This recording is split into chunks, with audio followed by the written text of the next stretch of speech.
Hey guys, कैसे हैं आप सब। I hope you are doing well. I am Sandeep, welcome to CSC circle. तो हम लोगों ने इसका फर्स्ट पार्ट इसका आ चुका है, उसको हम लोगों ने सॉल्व कर लिया। 150 क्वेश्चन सारे सॉल्व कर लिए हैं। वो सारे एथेंटिक हैं। कुछ क्वेश्चन हैं जिनके आंसर नहीं दिए गए हैं, और जो डाउट में है उनमें मैंने बता दिया है कि इसका क्वेश्चन डाउट में है। ठीक है, तो आप लोग उसको मिला लीजिए। और ये भी अब इसमें हम 50 क्वेश्चन सारे सॉल्व कर लेंगे तो हमारे 100 क्वेश्चन पूरे हो जाएंगे।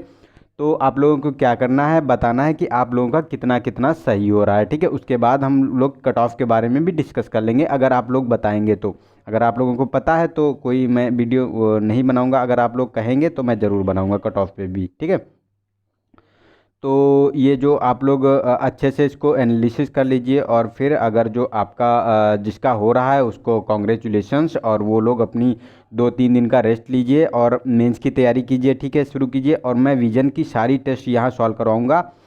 3 दिन के बाद मैं शुरू करूँगा यहाँ से विजन की जो 30 टेस्ट हैं। ठीक है, 30 टेस्ट मैं सॉल्व करवाऊँगा यहाँ पे। ठीक है, तो अगर आप लोगों को विजन से तैयारी करनी है, और देखो विजन अच्छा मटेरियल होता है, क्योंकि देखो ये जो क्वेश्चन है इनडायरेक्टली या डायरेक्टली आपको 40 से 45 क्वेश्चन देखने को मिलेंगे विजन के, क्योंकि इस बार पेपर आया है स्टैटिक पोर्शन से, करंट को इन्होंने अवॉइड किया है। तो उसी के संबंध में ये सारा स्टैटिक पोर्शन विजन में मिल जाता है। तो जो मेंस का भी पेपर है वो भी इसी के पैटर्न पे होगा मेरे अनुसार। ठीक है, तो उसको जो है विजन को आप लोग फॉलो कर सकते हैं अच्छे से। ठीक है, और सारे टेस्ट मैं यहाँ प्रोवाइड कराऊंगा, तो आप लोग जो है प्रोवाइड इसको ले सकते हैं। और इनका पीडीएफ अगर चाहिए तो मेरा टेलीग्राम ग्रुप ज्वाइन कर लीजिए, नीचे लिंक दिया गया है। ठीक है, तो उससे आपको इसका पीडीएफ भी मिल जाएगा। हर एक पीडीएफ मैं वहाँ शेयर कर देता हूँ। ठीक है, तो आप लोग बताएं कि 3 दिन बाद मतलब टेस्ट सीरीज सॉल्व करवाऊँ मेंस की, शुरू करूँ, या उससे पहले या उसके बाद। जितना भी आप लोगों को टाइम लेना हो आप लोग बता सकते हैं, जितना आपको एंजॉय करना। वैसे 2 से 3 दिन एंजॉय कर लीजिए, ज़्यादा मत टाइम लीजिए, क्योंकि जो एग्ज़ाम मेंस के लिए हमको ज़्यादा टाइम नहीं मिल रहा है, वही 90 से 95 दिन ही मिल रहे हैं। ठीक है, तो हम लोगों को जल्दी ही शुरू कर देना चाहिए। ठीक है, तो चलते हैं क्वेश्चन नंबर 51 पे। तो इसमें कहा गया है कि कार्बन नैनो ट्यूब के संदर्भ में निम्नलिखित कथनों पर विचार कीजिए। तो फर्स्ट है कि इसका जो पहला वाला स्टेटमेंट है, तो इसमें कहा गया है कि इसको मानव शरीर में औषधियों और प्रतिजनों के वाहकों के रूप में प्रयुक्त किया जा सकता है। सेकेंड है कि इसका मानव शरीर के क्षतिग्रस्त भाग के लिए कृत्रिम रक्त कोशिकाओं के रूप में बनाया जा सकता है। थर्ड है कि इसका जैव रासायनिक संवेदकों में उपयोग किया जा सकता है। और फोर्थ है कि हमारा कार्बन नैनोट्यूब जैव निम्नीकरण है, यानी बायोडिग्रेडेबल है। तो हमारे चारों स्टेटमेंट ये सही है। ठीक है, तो जो कार्बन नैनो ट्यूब के बारे में कहा गया है, क्योंकि इनका जो है औषधि प्रतिजनों में भी यूज किया जाता है, क्षतिग्रस्त भागों के लिए भी जो कृत्रिम रक्त कोशिकाओं के निर्माण में बनाया जाता है, और जो जैव रासायनिक संवेदकों के रूप में भी प्रयोग किया जाता है। और इनका जो है आसानी से इन्हें डिग्रेडेबल यानी इनका समाप्त भी किया जा सकता है। ठीक है, तो ये इको फ्रेंडली भी माने जाते हैं। तो हमारा जो चारों के चारों स्टेटमेंट सही है, तो डी वाला ऑप्शन हमारा सही हो जाता है इसका। ठीक है, ठीक। नेक्स्ट है हमारा कि निम्नलिखित गतिविधियों पर विचार कीजिए। तो फर्स्ट है कि खेत में फसल पर पीड़कनाशी छिड़कना। ठीक है, सेकेंड है कि सक्रिय ज्वालामुखी के मुखों का निरीक्षण करना। और थर्ड है कि डीएनए विश्लेषण के लिए उत्क्षेपण करती हुई व्हेल के श्वास के नमूने एकत्र करना। तो ये भी तीनों स्टेटमेंट सही है। जो कहा गया है कि ड्रोन का उपयोग करने के लिए सफलतापूर्वक किया जा सकता है, तो इन तीनों में जो है हम ड्रोन का प्रयोग कर सकते हैं। ठीक है, तो हमारा डी वाला ऑप्शन इसका सही हो गया। नेक्स्ट है हमारा क्वेश्चन नंबर 53। तो इसमें कहा गया है कि यह प्रयोग 3 ऐसे अंतरिक्ष यानों को काम में लाए जा सकते हैं, लाएगा, मतलब यह प्रयोग 3 ऐसे अंतरिक्ष यानों को काम में लाएगा जो एक समबाहु त्रिभुज की आकृति में उड़ान भरेंगे, जिनमें प्रत्येक भुजा 1 मिलियन किलोमीटर लंबी है, और यानों के बीच लेजर चमक रहेगी। जो कथन कहा गया है किसके बारे में है, तो वाइजर 2 है। ठीक है, न्यू होराइजन्स है, लीसा पाथफाइंडर है, और इवोल्व लीसा है। तो हमारा सी वाला ऑप्शन सही है, जो लीसा पाथफाइंडर है इसके बारे में कहा गया है ये। ठीक है, नेक्स्ट है हमारा 54 क्वेश्चन नंबर। तो इसमें कथनों पर विचार करना है। तो फर्स्ट है कि भावी माता पिता के अंड और शुक्राणु उत्पन्न करने वाली कोशिकाओं में आनुवांशिक परिवर्तन किए जा सकते हैं। ठीक है, सेकेंड है हमारा कि व्यक्ति के जीनोम जन्म से पूर्व प्रारंभिक भ्रूणीय अवस्था में संपादित किया जा सकता है। थर्ड है कि मानव प्रेरित बहुशक्त स्टेम कोशिकाओं को एक सूकर के भ्रूण में अंतर्वेशित किया जा सकता है। तो इसमें जो कहा गया है तो ये तीनों स्टेटमेंट सही है, क्योंकि जो शुक्राणु और अंड जो होता है उसकी कोशिकाओं में आनुवांशिक परिवर्तन किए जाते हैं डीएनए टेक्नोलॉजी द्वारा, ठीक है। जीन एडिटिंग जो होता है Cas9, ठीक है।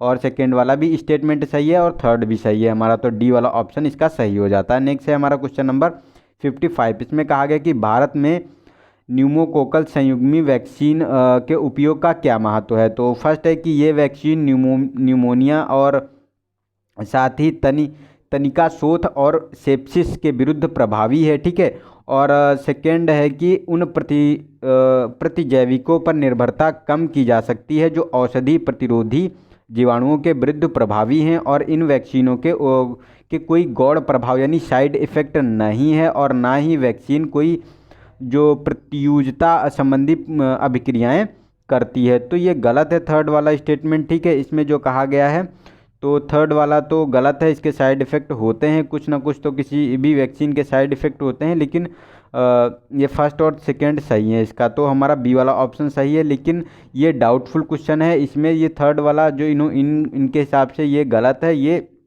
मतलब वैसा तो होना नहीं चाहिए, क्योंकि साइड इफ़ेक्ट और एलर्जिक जो कोई वैक्सीन बनाई जाती है तो उन सबको दूर करके ही बनाई जाती है। तो ये डाउटफुल क्वेश्चन है, इसमें थर्ड वाला ऑप्शन अभी डाउट में है कि सही होगा या नहीं सही होगा, ठीक है। तो अभी तो पता नहीं है इसका, तो ये वैसे तो बी वाला ऑप्शन दिया गया है, तो इसको काउंट कर सकते हैं आप लोग, ठीक है। नेक्स्ट है, और जितना भी अपडेट होगा मैं आप लोगों को अपडेट ज़रूर करूँगा। नेक्स्ट है हमारा भारत में पब्लिक की इंफ्रास्ट्रक्चर जो होती है, पब्लिक की इंफ्रास्ट्रक्चर के बारे के पदबंध के किसके प्रसंग में प्रयुक्त किया जाता है। तो देखो इसको जो है ये हमारा ए ऑप्शन इसका सही दिया गया है, डिजिटल सुरक्षा आधारभूत संरचना। ये भी डाउटफुल क्वेश्चन है, ठीक है। इसका भी मतलब डाउट है कि ये वाला सही है या गलत है। इसका आंसर अभी विजन की टेस्ट सीरीज जो विजन की आंसर की है उसमें दिया गया, लेकिन हमारे हिसाब से तो डी होना चाहिए, डी या सी होना चाहिए, ठीक है। तो ये भी डाउट में है, एक थोड़ा सा ध्यान रखिए। नेक्स्ट है 57। इसमें कहा गया कि निम्नलिखित में से कौन से पादप और प्राणी कोशिकाओं के बीच सामान्य अंतर के बारे में सही है। तो फर्स्ट है पादप कोशिकाओं में सेल्यूलोज कोशिका भित्ति में होता है, जबकि प्राणी कोशिका में वे नहीं होती हैं। तो ये स्टेटमेंट सही है, क्योंकि जो पादप कोशिका में सेल्यूलोज की कोशिका भित्ति होती है, लेकिन आपको प्राणी कोशिका में नहीं देखने को मिलती है। और सेकेंड है कि पादप कोशिका में प्लाज्मा लेमा झिल्ली नहीं होता है, जबकि इसके विपरीत प्राणी कोशिका में होती है। तो ये गलत है, दोनों में प्लाज्मा झिल्ली पाई जाती है। और थर्ड वाला परिपक्व पादप कोशिकाओं में एक बृहद रसधानी होती है, जबकि प्राणी कोशिका में अनेक छोटी रसदानियाँ होती हैं। तो थर्ड वाला स्टेटमेंट भी सही है, तो हमारा 1 एंड थर्ड स्टेटमेंट इसका सही हो जाता है, तो सी वाला ऑप्शन हमारा सही है, ठीक है। नेक्स्ट है हमारा क्वेश्चन नंबर 58। इसमें कहा गया कि निम्नलिखित में से कौन से कारक बेंजीन प्रदूषण उत्पन्न करते हैं। तो फर्स्ट है कि स्वचालित वाहन द्वारा निष्कासित जो पदार्थ होते हैं, तंबाकू का धुआं है, लकड़ी का जलना है, और रोगन किए गए लकड़ी के फर्नीचर का उपयोग है, और यूरीथेरेन से निर्मित उत्पादों का उपयोग है। तो ये चारों आपको पांचों स्टेटमेंट जो देखने को मिलेंगे, इससे जो है बेंजीन प्रदूषण उत्पन्न होता है, तो हमारा डी वाला ऑप्शन इसका सही हो जाता है। नेक्स्ट है हमारा 59। इसमें कहा गया है कि यदि निकट भविष्य में दूसरा वैश्विक वित्तीय संकट होता है तो निम्नलिखित में से कौन सी कार्य या नीतियां भारत को सबसे अधिक संभावना के साथ कुछ उन्मुक्ति प्रदान कर सकती हैं। तो इनके बारे में बताना है कि कौन सा स्टेटमेंट सही है। तो हमारा देखो फर्स्ट वाला है कि अल्पकालीन विदेशी ऋणों पर निर्भर ना रहना, ठीक है। कुछ विदेशी बैंकों को प्रारंभ करना, और पूंजी खाते में पूर्ण परिवर्तनीयता को बनाए रखना। तो देखो ये अगर पूर्ण परिवर्तनीयता बनाए रखा जाएगा तो बैलेंस ऑफ पेमेंट है, फॉरेन जो डेप्ट है, और जो एक्सपोर्ट डेप्ट है, तो ये सब बढ़ेगा। तो मतलब इससे जो है हमको और नुकसान हो सकता है हमारी जो इकोनॉमी को है, ठीक है। तो ये थर्ड वाला स्टेटमेंट गलत है इसमें। और फर्स्ट एंड सेकंड की बात करें तो ये सही है, क्योंकि विदेशी ऋणों पर निर्भर ना रहना, क्योंकि उससे वो लोग कभी भी जो है उसको मना कर सकते हैं, और उसके साथ साथ वो क्या कर सकते हैं, उससे हमारा डेप्ट बढ़ता ही जाता है, ना कि कम होता है। और सेकंड की विदेशी बैंकों को प्रारंभ करना, जिससे भी हमारे देश में इन्वेस्टमेंट आएगा। तो हमारा एक और दो स्टेटमेंट इसका सही है, बी वाला ऑप्शन सही हो जाता है। नेक्स्ट है हमारा क्वेश्चन नंबर 60। इसमें कहा गया है कि यदि आप अपने बैंक के मांग जमा खाते से 1 लाख की नगद राशि निकालते हैं तो अर्थव्यवस्था में तात्कालिक रूप से मुद्रा की समग्र पूर्ति पर इसका क्या प्रभाव पड़ेगा। तो देखो इसका डी ऑप्शन सही है। ये मतलब मुद्रा की समग्र आपूर्ति अपरिवर्तित रहेगी, क्योंकि देखो आप बैंक से निकाल रहे हैं लेकिन कोई इकोनॉमी के बाहर नहीं जा रहा है। अगर हाँ यही अगर ये चीज़ तो जैसे आरबीआई किसी उसमें जैसे मतलब वृद्धि कर देती है, जैसे आरआर है, सीआरआर है, रेपो रेट है, रिजर्व रेपो रेट है, इसमें अगर वो कर मतलब वृद्धि कर देती तो आरबीआई अपने पास पैसे को शक कर लेती।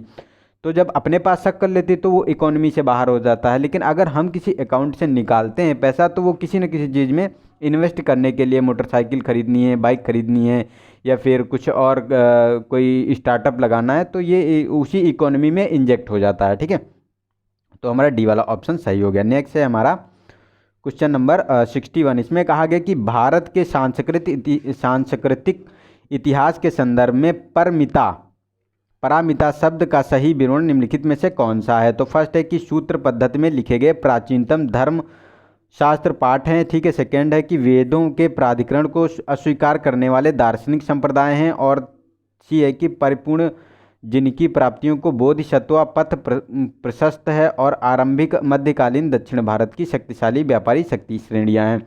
तो देखो इसका सी ऑप्शन है, आपको परिपूर्ण पूर्णताएँ हैं जिनकी प्राप्ति से बोधिसत्व पथ प्रशस्त हुआ है। ठीक है, सेकेंड नेक्स्ट है हमारा 62। इसमें कहा गया कि भारतीय इतिहास के संदर्भ में 1884 में रखमाबाई मुकदमा किस पर केंद्रित था। तो महिलाओं के शिक्षा पाने के अधिकार से। तो ये गलत है, ये महिलाओं की शिक्षा पाने के अधिकार से नहीं था, ये सहमति की आयु और दाम्पत्य अधिकारों का प्रत्यास्थापन था। ठीक है, ये दोनों इसमें शामिल थे इस मुकदमे में। तो हमारा 2 और 3 स्टेटमेंट सही हो गया, बी वाला ऑप्शन हमारा सही है। नेक्स्ट है हमारा निम्नलिखित में से किन कारणों से भारत में 20वीं शताब्दी के आरंभ में नील की खेती का ह्रास हुआ है। तो देखो इसका अभी तक कोई आंसर नहीं दिया है, किसी भी इंस्टीट्यूट में विजन ने नहीं दिया है, और इंस्टीट्यूट ने दिया है वो गलत बता रहे हैं, तो वो हमारी समझ में नहीं आ रहा था, इसीलिए मैं आपको भ्रमित नहीं करना चाहता। जो नहीं आता है वो नहीं आता। तो 2 4 5 क्वेश्चन ऐसे हैं जिनके 5 क्वेश्चन लगभग हैं, उनके आंसर अभी नहीं दिए गए हैं, वो यूपीएससी को ही पता होते हैं। ठीक है, या फिर कोई अपडेट अगर आता है तो मैं आप लोगों को ज़रूर बताऊँगा उसके बारे में। ठीक है, तो ये हमारा इसका नहीं है। ठीक है, नेक्स्ट है हमारा क्वेश्चन नंबर 64। इसमें कहा गया कि वेले जली ने कलकत्ता में फोर्ट विलियम कॉलेज की स्थापना किस लिए की थी। तो फर्स्ट है कि तो इसमें देखो डी वाला ऑप्शन सही है, क्योंकि ब्रिटिश नागरिकों को भारत में प्रशासन हेतु करना था। तो इसमें ब्रिटिश वाला ये वाला अभी ये भी बहुत कंफर्म नहीं है, लेकिन ये वाला डी वाला ऑप्शन सही है वैसे, क्योंकि ये इसीलिए बनाया गया था, जो सिविल सेवक थे उनको प्रशिक्षित करने के लिए ये बनाया गया था। ठीक है, तो ये बेली जली ने बनाया था, लेकिन बाद में इसे फिर बंद भी कर दिया गया था। तो डी ही पॉसिबिलिटी इसकी भी है। ठीक है, नेक्स्ट है 65। इसमें कहा गया कि भारत के इतिहास के संदर्भ में उल गुलान अथवा महा उपद्रव निम्नलिखित में से किस घटना का विवरण करता है। तो इसका डी ऑप्शन सही, ओबियसली जो बिरसा मुंडा विद्रोह था 1899 से 1900 में। ठीक है, तो इसी के संबंध में ये उसी के संबंध में ये बोला गया था, जो बाहर के लोग आते थे उन्हीं को बोला जाता था उल गुलान। नेक्स्ट है हमारा 66 क्वेश्चन नंबर। इसमें कहा गया कि प्राचीन भारत में के विद्वानों या साहित्यकारों के संदर्भ में निम्नलिखित कथनों पर विचार कीजिए। तो देखो इसका भी अभी तक कोई एग्जैक्ट आंसर नहीं मिला है। ठीक है, ये भी हमारा आंसर इसका अभी तक किसी ने नहीं दिया है। ठीक है, नेक्स्ट है हमारा क्वेश्चन नंबर 67। इसमें कहा गया कि मानव प्रजनन तकनीकी के में अभिनव प्रगति के संदर्भ में प्राकेंद्रित स्थानांतरण यानी प्रो न्यूक्लियर ट्रांसफ़र के बारे में जो बात की जा रही है। तो इसमें ये हमारा डी वाला ऑप्शन सही है, क्योंकि ये संतान में जो सूत्र कणिका वाले रोग का निरोध होता है। ठीक है, उसी के बारे में ये बताया गया है कि जो माइटोकॉन्ड्रियन जो डीएनए होता है उसको मतलब जो उसमें माइटोकॉन्ड्रिया में जो हमारे डिजीज़ होते हैं, जैसे जो अनुवांशिक डिजीज होते हैं उनको अवॉइड करने के लिए ये मतलब प्रक्रिया अपनाई जाती है। प्रो न्यूक्लियर को पहले उसको दूसरी जो है सेल में इंजेक्ट कर दिया जाता है। ठीक है, ताकि वो रोग ना आए उस बच्चे में। ठीक है, तो ये डी वाला ऑप्शन हमारा सही है। नेक्स्ट है हमारा क्वेश्चन नंबर 68। इसमें कहा गया है कि विकास की वर्तमान स्थिति में कृत्रिम बुद्धिमत्ता यानी आर्टिफिशियल इंटेलिजेंट निम्नलिखित में से किस कार्य को प्रभावी रूप से कर सकती है। तो फर्स्ट है कि औद्योगिक इकाइयों में विद्युत की खपत कम करना, ठीक है। सेकेंड है कि सार्थक लघु कहानियों और गीतों की रचना करना, रोगों का निदान, टेक्स्ट से स्पीच और विद्युत ऊर्जा का बेतार संचार। तो इसके बारे में जो बात की जा रही है, ठीक है, जो आर्टिफिशियल के बारे में, तो देखो इसमें आपको देखने को मिलेगा सभी में यूज कर सकते हैं, क्योंकि देखो विद्युत खपत की को कम करने के लिए औद्योगिक इकाइयों में हम यूज करते हैं, ठीक है, रोबोटिक्स को, ठीक है। और उसके साथ साथ जो है जैसे गीतों कहानियों को जैसे बनाने में देखो हमारा गूगल को देख सकते हैं आप लोग, और टूलिप वाला देख सकते हैं जो, और रोगों को निदान में तो किया ही जाता है, ठीक है। कोई सर्जरी करनी होती है वो भी आर्टिफिशियल इंटेलिजेंस से ही करते हैं, टेक्स्ट टू स्पीच है, विद्युत ऊर्जा में बेतार संचार प्रणाली, तो इन सब का उसमें यूज होता है। तो हमारा डी वाला ऑप्शन इसका सही है, ठीक है। नेक्स्ट है हमारा क्वेश्चन नंबर 69। इसमें कहा गया है कि दृश्य प्रकाश संचार यानी VLC तकनीकी के संदर्भ में निम्नलिखित कथनों पर सही कथन कौन सा है। तो फर्स्ट है कि VLC 375 से 880 नैनोमीटर वाली विद्युत चुंबकीय स्पेक्ट्रम तरंगदैर्घ्य का उपयोग करती है। और सेकेंड है कि VLC को दीर्घ परासरी बेतार संचार के रूप में जाना जाता है। तो ये गलत है, ये वाला तो हमारा सही है फर्स्ट वाला, लेकिन ये सेकेंड वाला गलत है। ये बेतार जो संचार प्रणाली के दीर्घ परासरी के बात में करते तो नहीं है, दीर्घ नहीं है, लघु जो परासरी बेतार वाली जो इंफ्रारेड होती हैं, अल्ट्रावायलेट होती रेज हैं, उनके माध्यम से किया जाता है, ठीक है। ये गलत है। और थर्ड वाला भी हमारा सही है, क्योंकि VLC ब्लूटूथ की तुलना में डेटा की विशाल मात्रा को अधिक तेज़ी से प्रेषित कर सकती है। और फोर्थ भी सही है, क्योंकि VLC में विद्युत चुंबकीय व्यतिकरण नहीं होता है। तो हमारा तीनों सही है ये वाला, ठीक है। 1, 3 और 4, सेकेंड वाला गलत हो गया इसमें। तो हमारा 1, 3 और 4 हमारा जो है सी वाला ऑप्शन, सी वाला देख लेते हैं, 1, 3 और 4, तो हमारा सी वाला ऑप्शन सही हो जाता है। नेक्स्ट है हमारा 70 क्वेश्चन नंबर। इसमें कहा गया कि ब्लॉकचेन टेक्नोलॉजी के संदर्भ में निम्नलिखित कथनों पर विचार कीजिए। तो इसमें कहा गया कि फर्स्ट में कि यह सार्वजनिक खाता है जिसका हर कोई निरीक्षण कर सकता है, परंतु जिसे कोई भी एक उपभोक्ता नियंत्रित नहीं कर सकता। तो बिल्कुल सही है, एक नहीं कर सकता। और सेकेंड है कि ब्लॉकचेन संरचना अभिकल्प ऐसा है कि इसका समूचा डेटा केवल क्रिप्टो करेंसी के विषय पर में है। तो नहीं, ये गलत है। देखो वैसे भी हमने कह रखा है केवल जहाँ वर्ड आ जाते हैं या सभी आ जाते हैं वहाँ कुछ ना कुछ तो लोचा होता ही है, ठीक है। तो आप लोगों को इन वर्डों को पहले ही ध्यान में रखना चाहिए। तो ये वाला हमारा गलत हो गया। और जो थर्ड वाले की बात कर रहे हैं तो ये थर्ड वाला स्टेटमेंट भी सही है हमारा, क्योंकि ब्लॉकचेन के आधार पर वैशिष्ट्यों पर आधारित अनुप्रयोगों को बिना किसी व्यक्ति की अनुमति के विकसित किया जा सकता है। तो हमारा 1 एंड थर्ड स्टेटमेंट सही है, डी वाला ऑप्शन सही हो जाता है। नेक्स्ट वाला है हमारा क्वेश्चन नंबर 71 क्वेश्चन नंबर। इसमें कहा गया कि भारत के इतिहास के संदर्भ में निम्नलिखित युगों पर विचार कीजिए। तो औरांग है, तो ये वाला जो ऑप्शन है तो इसका भी आंसर अभी तक फाइंड नहीं हो पाया है, ठीक है। जब मिलता है तो मैं आपको अपडेट करता हूँ उसके बारे में। नेक्स्ट है हमारा क्वेश्चन नंबर 72। इसमें कहा गया कि भारत के धार्मिक इतिहास के संदर्भ में निम्नलिखित कथनों पर विचार कीजिए। तो फर्स्ट है कि स्थावीरवादी महायान बौद्ध धर्म से संबंधित है। तो ये गलत है, ये महायान से नहीं हीनयान से संबंधित है, ठीक है। तो ये गलत हो गया हमारा। और सेकेंड थर्ड तो गलत है, क्योंकि लोकोत्तरवादी संप्रदाय बौद्ध धर्म के महासंघिक संप्रदाय की एक शाखा है, और महासंघिक द्वारा बुद्ध के देवोत्तारोपण ने महायान बौद्ध धर्म को प्रोत्साहित किया था। तो दोनों स्टेटमेंट सही है, सी वाला हमारा ऑप्शन सही हो जाता है। नेक्स्ट है हमारा क्वेश्चन नंबर 73। इसमें कहा गया कि निम्नलिखित में से कौन सा औद्योगिक क्रांति के द्वारा 19वीं शताब्दी के पूर्वार्ध में भारत में पड़े प्रभाव का सही व्याख्या करता है। तो फर्स्ट है कि भारतीय दस्तकारी नष्ट हो गए थे। तो यही फर्स्ट वाला स्टेटमेंट इसका सही है कि जो भारतीय दस्तकारी थे तो उस समय ये नष्ट हो गए थे, क्योंकि इन लोगों ने क्या किया था कि ये लोग हैंडीक्राफ्ट को समाप्त कर रहे थे इंडिया से, क्योंकि ये लोग क्या करते थे, जो यूरोप से माल बना बनाया माल लाते थे, इंडिया से कच्चा माल ले जाते थे, और यूरोप से इंडस्ट्री से तैयार किया हुआ माल लाते थे जो सस्ते में बेचते थे। और जो हैंडीक्राफ्ट यहाँ के थे, दस्तकारी उद्योग थे, तो वो लोग मतलब जो माल तैयार करते थे वो महंगा होता था। इस संबंध में ये मतलब लोग जो है ब्रिटिश जो है वस्तुओं को ज़्यादा प्रेफर करते थे, और इसीलिए यहाँ के ये दस्तकारी उद्योग नष्ट हो गए थे, ठीक है। नेक्स्ट है 74। इसमें कहा गया है कि भारत के इतिहास में निम्नलिखित घटनाओं पर विचार कीजिए। तो फर्स्ट है कि राजा भोज के अधीन प्रतिहारों का उदय ठीक है। तो इसमें देखो सबसे पहले तो ये सेकेंड वाला स्टेटमेंट सही है, जो महेंद्र वर्मन फर्स्ट के अधीन पल्लव सत्ता की स्थापना की बात की जा रही थी। ठीक है।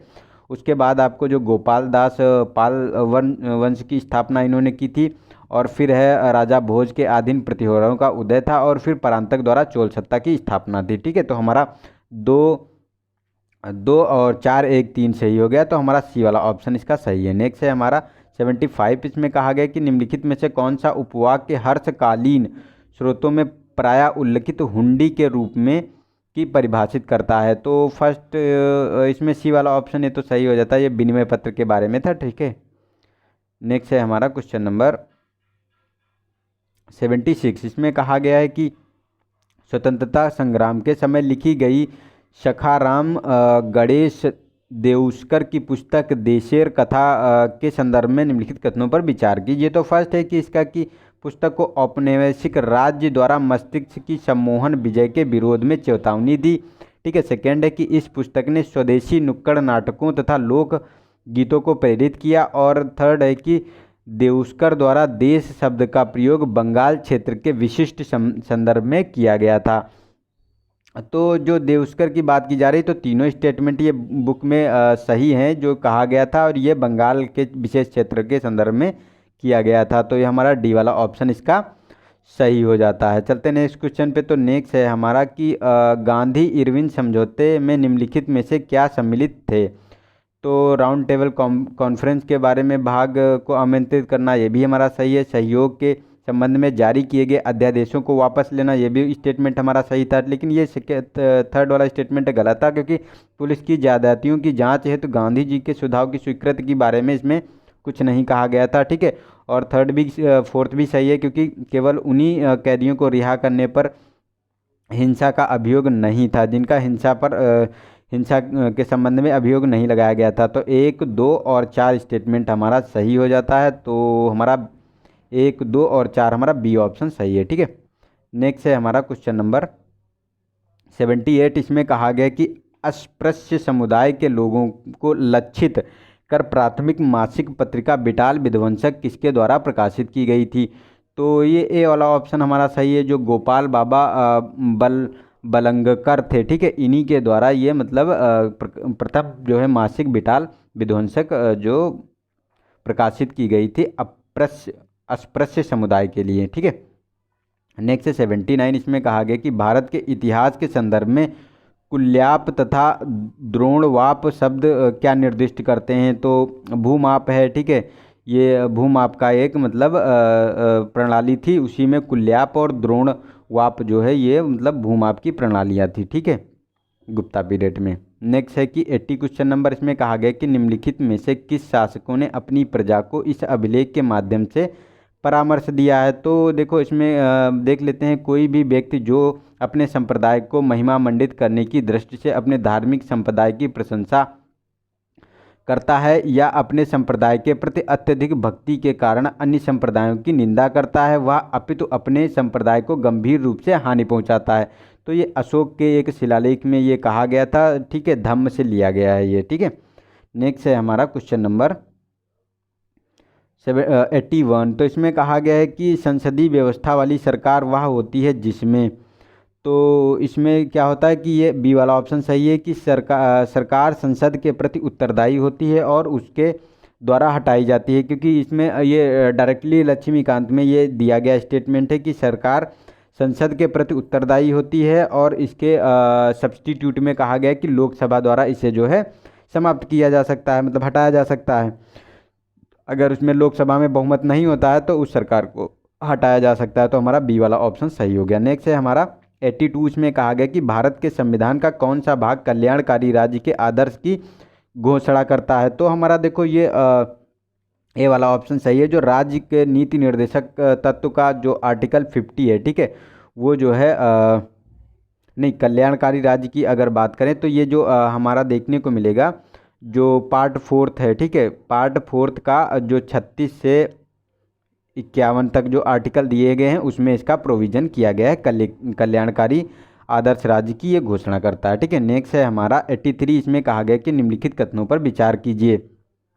तो इसमें कौन सा स्टेटमेंट सही है। तो फर्स्ट है कि भारत का संविधान अपने मूल ढांचे को संघवाद, पंथनिरपेक्ष और मूल अधिकारों तथा लोकतंत्र के रूप में परिभाषित करता है। ठीक है। सेकेंड है कि इसमें कहा गया है कि भारत का संविधान नागरिकों की स्वतंत्रता तथा उन आदर्शों पर संविधान आधारित है कि सुरक्षा, न्यायिक पुनर्विलोकन यानी जुडिशियल रिव्यू की व्यवस्था करता है। तो देखो सेकेंड वाला स्टेटमेंट तो ऐसे ही गलत हो गया, क्योंकि ये जो बात करता है ये इसकी बात नहीं करता है। ये इसमें आपको देखने को मिलेगा जो ये जो नागरिकों के protect for the safe guard of the जो राइट ऑफ पीपल की बात करता है, ना कि ये मतलब नागरिक स्वतंत्रता और आदर्शों पर जिन पर संविधान आधारित है। तो ये भारत के संविधान में ये गलत हमारा स्टेटमेंट है। और फर्स्ट वाला भी गलत है, क्योंकि जो इसमें कहा गया है केशवानंद भारती में कहा गया था कि संघवाद के बारे में जो मूल ढांचे को पंथनिरपेक्ष उसमें किया गया था, ना कि जो है संविधान में। तो ये परिभाषित नहीं किया गया संविधान में, तो हमारा ये गलत है। तो दोनों स्टेटमेंट गलत हैं, डी वाला ऑप्शन हमारा सही हो जाता है इसका। चलते हैं नेक्स्ट क्वेश्चन पे। तो नेक्स्ट है हमारा क्वेश्चन नंबर 84। इसमें कहा गया कि गांधीवादी और मार्क्सवादी के बीच एक समान सहमति पाई जाती है, या निम्नलिखित में से कौन सी है। तो ये फर्स्ट वाला ए वाला ऑप्शन सही है कि एक अंतिम लक्ष्य के रूप में राज्य विहीन समाज की ये लोग बात करते थे। गांधी जी ने भी जो राम राज्य की बात की थी उसमें कहा था इन्होंने कि ऐसा मतलब राज्य हो जो जनता द्वारा रेगुलेट किया जाता हो, वहाँ कोई भी ना तो बाउंड्री हो, ठीक है, और ना ही किसी पर कोई ये मतलब अथॉरिटी हो या ना बॉडी हो, ठीक है, जनता अपने आप उसको रेगुलेट करे, ठीक है। और यही जो है इन्होंने भी कहा था, जो मार्क्स थे इन्होंने भी कहा था, ठीक है। तो स्टेट लेड सोसाइटी की बात करते थे ये लोग। तो हमारा ए वाला ऑप्शन सही हो गया। नेक्स्ट है 85। इसमें कहा गया कि भारत के संदर्भ में नौकरशाही का निम्नलिखित में से कौन सा उपयुक्त चरित्र चित्रण है। तो ये हमारा डी वाला ऑप्शन सही है। जो लोक नीतियाँ होती, जो पॉलिसी होती हैं, ठीक है, उन्हीं को कार्यान्वित करने वाला अभिकरण होता है, इसी को जो है नौकरशाही के अंतर्गत इसका जो है प्रतिबिंबित करता है, ठीक है। नेक्स्ट है हमारा 86। इसमें कहा गया कि भारत के संविधान की उद्देशिका के संबंध में जो कहा गया है। तो देखो इसमें जो आंसर दिया गया है विजन की जो आंसर की है उसके संबंध में अगर हम बात करें आंसर की, तो आंसर उन्होंने ए दिया है। तो ये हमें डाउट लग रहा है, हमें ये और भी जो इंस्टीट्यूट हैं वो कोई इसका सी दे रहा है, कोई डी दे रहा है, ठीक है। तो ये हमारा डाउटफुल क्वेश्चन है, और ए तो बिल्कुल हो भी नहीं सकता। देखो इसमें सी या डी में कोई भी हो सकता है, ए बी तो बिल्कुल हो नहीं सकते। तो ये गलत है, ये भी वाला इसका डाउटफुल है। इसे जैसे ही अपडेट मिलता है इसको मैं आप लोगों को अपडेट करूँगा, ठीक है। नेक्स्ट है हमारा क्वेश्चन नंबर 87। इसमें कहा गया है कि स्वर्ण ट्रांस यानी रिजर्व ट्रांस निर्दिष्ट करता है। तो ये देखो आईएमएफ का है, ये तो बहुत इजी क्वेश्चन था, ठीक है। तो ये आईएमएफ द्वारा इसके सदस्यों को प्रदत्त एक साख प्रणाली को संदर्भित करता है, ठीक है। और इसको तो हम लोगों ने विजन की टेस्ट में कई बार इसको सॉल्व करवाया है, इसके बारे में हमने चर्चा की है, ठीक है। और तो ये तो हमारा बहुत ईजी था। वैसे एक बात कहें कि जो विजन की टेस्ट सीरीज जितने लोगों ने लगाई थी बहुत उनको फ़ायदा मिला है, और अच्छे अच्छे क्वेश्चन वहाँ से आए हैं डायरेक्टली या इनडायरेक्टली, क्योंकि जो इस बार का क्वेश्चन पेपर है थोड़ा सा करंट को अवॉइड करके जो है स्टैटिक पोर्शन को इंक्लूड किया गया है इसमें, ठीक है। तो नेक्स्ट है हमारा भारत के संविधान के भाग 4 में अंतर्विष्ट प्रावधानों के संदर्भ में निम्नलिखित कथनों में से कौन सही है। तो वे न्यायालय में परिवर्तनीय होंगे, ठीक है। और ये कहा गया कि वे सभी न्यायालयों द्वारा परिवर्तनीय नहीं होंगे। और इस भाग में अधिकथित सिद्धांत राज्य के द्वारा कानून बनाने को प्रभावित करेंगे, जो इसमें कहा गया है। तो देखो इसमें जो फर्स्ट वाला तो ये न्यायालय में परिवर्तनीय, तो ये तो हो ही नहीं सकता, और ऐसा तो स्टेटमेंट ये तो डायरेक्टली क्वेश्चन आ गया है उससे विजन से, ठीक है। ये वाला स्टेटमेंट और ये वाला थर्ड वाला नहीं था उसमें, लेकिन ये दोनों स्टेटमेंट थे हमारे। तो देखो सेकंड और थर्ड सही है, क्योंकि ये किसी भी न्यायालय द्वारा परिवर्तनीय नहीं होंगे, और भी इस भाग में अधिकथित सिद्धांत राज्य द्वारा कानून बनाने को प्रभावित करेंगे। तो हमारे दोनों स्टेटमेंट सही हैं, और तो हमारा हो जाता है डी वाला ऑप्शन सही, ठीक है। नेक्स्ट है हमारा क्वेश्चन नंबर इसमें कहा गया कि 89 में इसमें कहा गया कि भारत के संविधान के अनुसार कोई ऐसा व्यक्ति जो मतदान के लिए योग्य हो किसी राज्य में 6 माह के लिए मंत्री बनाया जा सकता है, तब भी जबकि वह उस राज्य के विधानमंडल का सदस्य नहीं है। तो ये फर्स्ट वाला स्टेटमेंट सही है, बिल्कुल बनाया जा सकता है।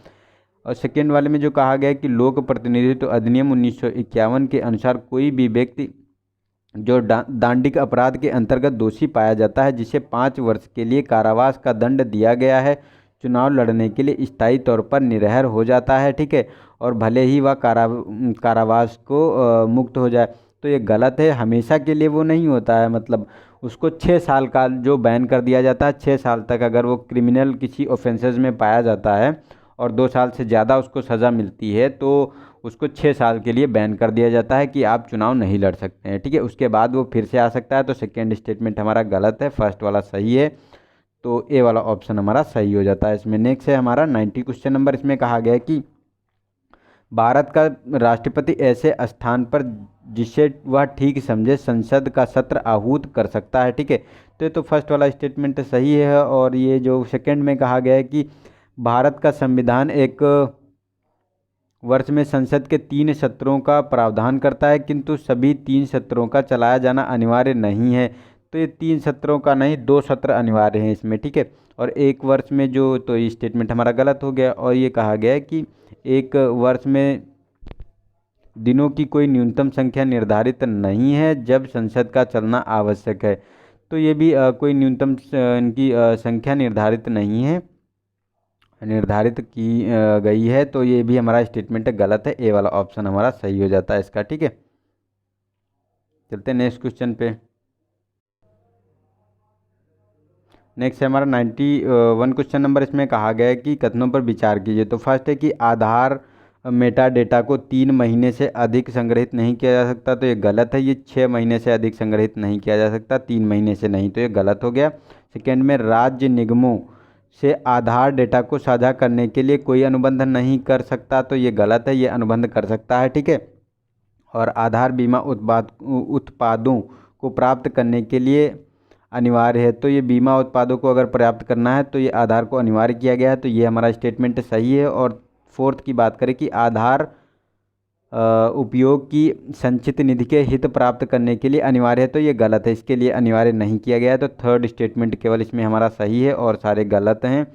तो हमारा सी वाला ऑप्शन सही हो जाता है। नेक्स्ट है हमारा 92। इसमें कहा गया कि राज्य की लोक सभा के समान शक्तियाँ किस क्षेत्र में हैं। तो ये तो ऑब्वियसली है, ये हमारा जो साधारण विधेयक होता है और संविधान संशोधन विधेयक होता है, इन दोनों में इनको समान शक्तियाँ प्राप्त होती हैं, लोकसभा और राज्यसभा दोनों को, ठीक है।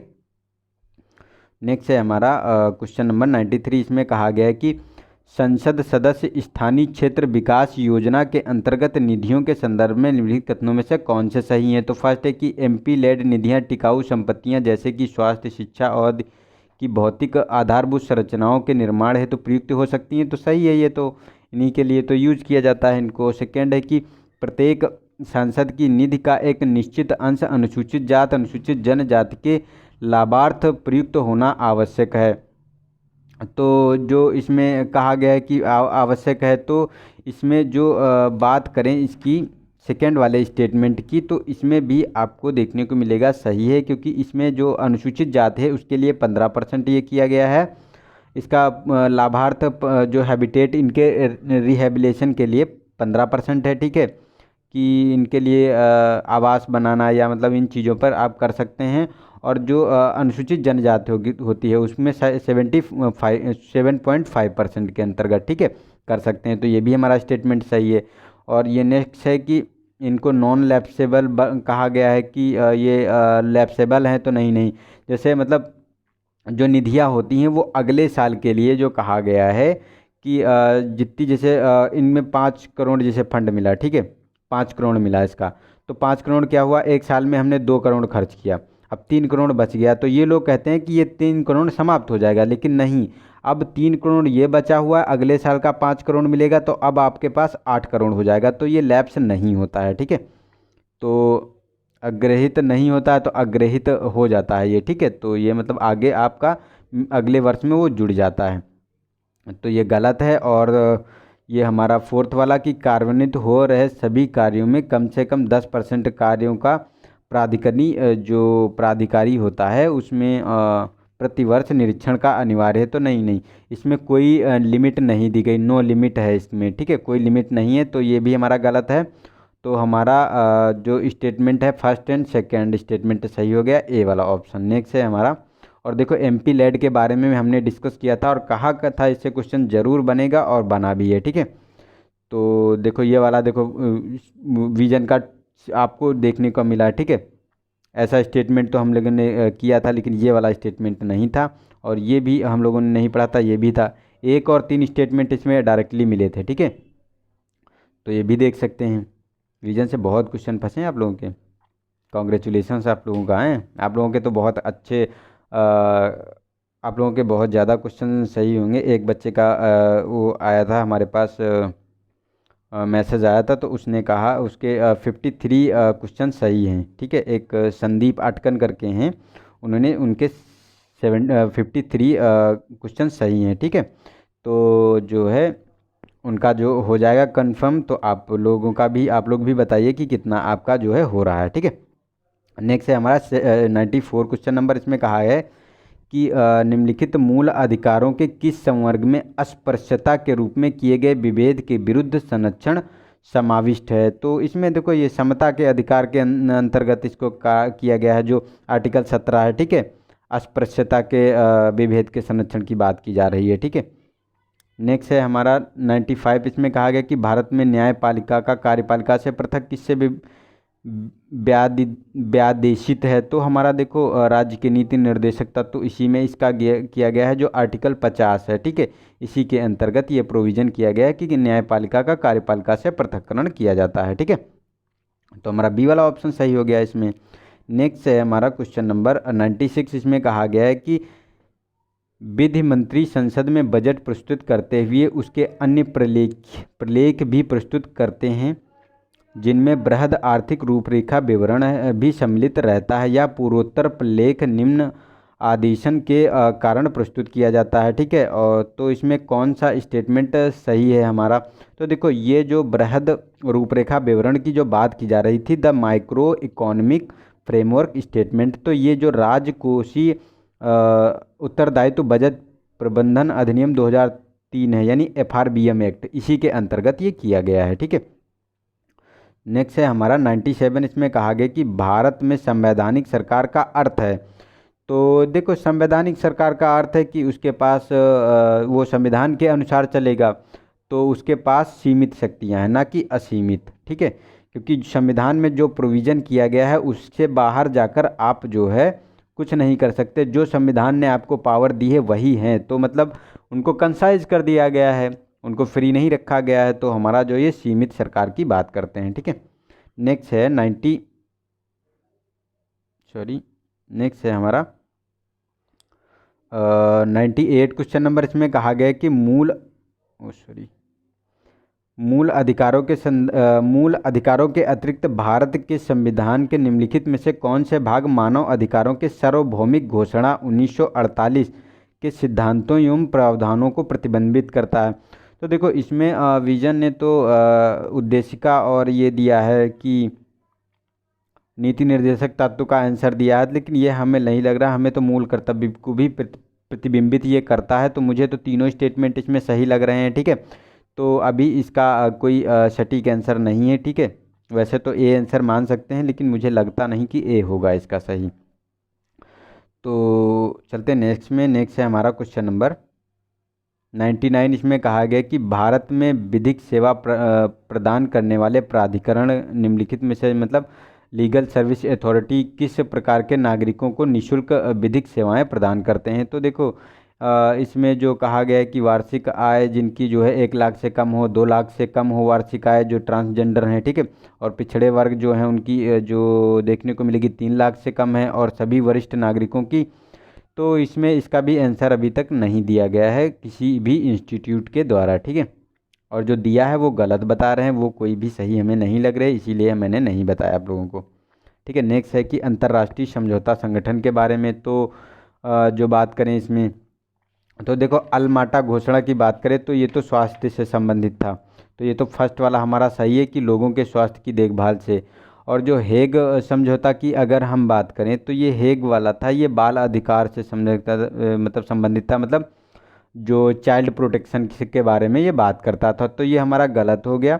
और तालनुमा संवाद की अगर हम बात करें तो तालनुमा संवाद एक था, जैसे यह एक प्रक्रिया थी जो डिज़ाइन की गई थी हेल्प करने के लिए जो कंट्री थे, जो इम्प्लीमेंटेशन एंड इन्हेंस जो उनकी नेशनली डिटर्मिनेशन जो कंट्रीब्यूशन था बाई 2020 में, ठीक है, उन्हीं के लिए था ये। तो ये भी हमारा गलत हो गया, ये भी हमारा गलत हो गया। First and third and second गलत है, लेकिन जो ये बात करें अंडर, नहीं नहीं नहीं नहीं, sorry sorry sorry sorry, one and third, नहीं नहीं नहीं, गलत है ये वाला स्टेटमेंट इसका। अच्छा, इसका भी जो आंसर दिया गया है,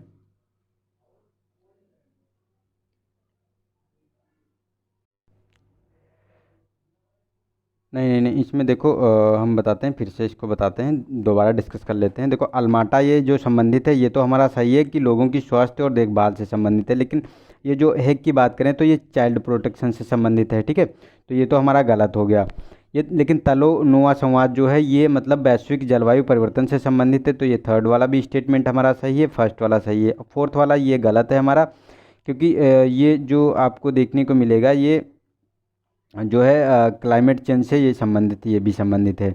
तो माना वन एंड थर्ड स्टेटमेंट इसमें सही हो जाता है, तो सी वाला ऑप्शन हमारा सही है, ठीक है, तो सी वाला हमारा सही हो गया इसका। तो हम लोगों ने यहाँ जो है पूरे कर लिए टोटल क्वेश्चन। तो अब आप लोगों का काम है कि बताना है कि कितना आप लोगों का बनना है, कितने लोग मेंस दे रहे हैं। तो मैं फिर उसके बाद जो है 2-3 दिन के बाद टेस्ट सीरीज शुरू करने जा रहा हूँ विज़न की।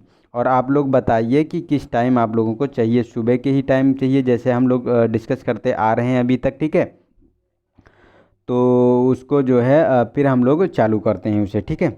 और एक ग्रुप भी मैं फेसबुक पे बनाऊंगा, या तो उस पे फेसबुक पे बना दूं या फिर टेलीग्राम पे बना दूं, जिसमें आप लोग क्या कीजिए उसे ज्वाइन कीजिए और उसमें आप लोग डिबेट डिस्कशन कीजिए, साथ साथ जो है आप लोग आंसर लिखिए। मैं क्वेश्चन भी दिया करूँगा डेली, आपको 1 से 2 क्वेश्चन दिया करूँगा, ठीक है, पहले दे दिया करूँगा, उसके दूसरे दिन उनको डिस्कस कर लिया करूँगा, ठीक है।